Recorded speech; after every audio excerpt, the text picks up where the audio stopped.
Welcome to The Explainer. In a world that feels like it's just getting louder and more distracting by the day, how do you actually find some peace? Well, today, we're going to dig into an ancient answer that has a surprisingly modern twist, all based on the Stoic wisdom from Darius Foroux's book, Focus on What Matters. So, let's kick things off with a little scenario that I'm betting feels, well, all too familiar in our crazy, hyper-connected world. You know how it goes, right? You start with one simple search. You click on one video, and then you look up at the clock, and boom, half an hour is just gone. You've fallen down this massive rabbit hole, clicking from one thing to the next, just absorbing all this information you'll probably never, ever need again. That exact feeling, that sense of being completely overwhelmed, of your energy just being drained by useless stuff, that's what we're going to call modern noise. And it's this problem that author Darius Foroux really dives into by looking back at a really old but super practical philosophy. See, Foroux makes the case that our culture basically pushes us onto what he calls a hedonic treadmill. It's this non-stop chase for the next pleasure, the next thing to buy, the next way to escape. But just like a treadmill, you're always running, but you're not actually getting anywhere. You just end up chasing the next temporary high over and over again. So, what's the alternative to this endless and frankly unsatisfying chase? This is where Stoicism comes in. It offers this incredibly powerful operating system for your mind, and it's all built on one foundational idea that can literally change everything. It really all starts with a fundamental choice between two different paths. On one side, you've got the path of chasing those fleeting pleasures, and on the other, you have the Stoic path, finding a much deeper kind of fulfillment by focusing only on what you can actually control. And this core idea, it has a name. The Stoics called it the dichotomy of control. And honestly, if you can master this one single idea, it is the absolute key to finding your peace in what feels like a totally chaotic world. So what does this look like in real life? Well, it's a surprisingly short list. The only things you can truly control are your actions, your judgments, and your mindset. That's it. Everything else, what other people think, the economy, the past, the future, all of that is completely outside of your control. And that distinction, it's brutally simple, but it is absolutely transformative. Okay, so the theory is great, right? But how do we actually use this? Let's get practical. Stoicism isn't just philosophy. It gives you a powerful toolkit for your mind, with real, concrete techniques you can use the next time you feel that overwhelm creeping in. Foroux zeroes in on three really powerful mental tools from the Stoics. First up, practicing detachment.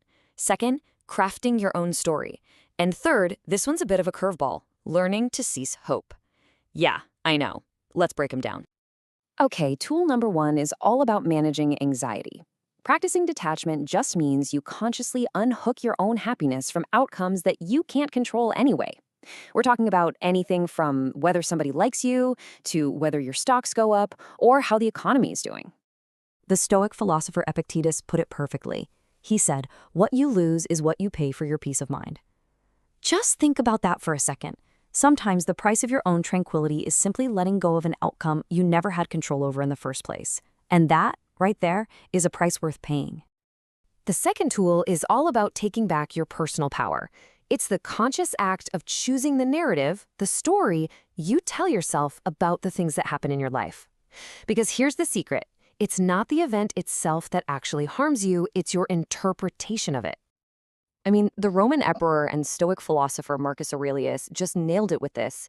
You are the one who decides if an event has power over you.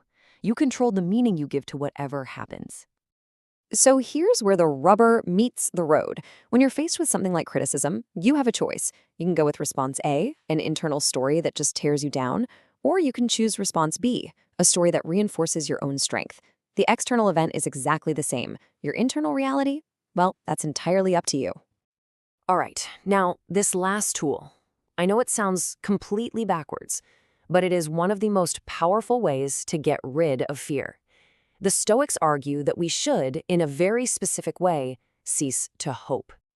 So what on earth did Seneca mean by this? He wasn't talking about being pessimistic. He was talking about specific hopes for outcomes you don't control. Like, I really hope I get that job, or I hope they like me. He argued that this kind of specific hope and the fear of it not happening are really just two sides of the same coin. Both are completely rooted in anxiety about a future you can't control. So, when you start to put these tools together, detachment, crafting your story, letting go of those specific hopes, they start to create this profound shift in how you approach your entire life. You begin to build what the Stoics called an inner fortress. This is the big shift.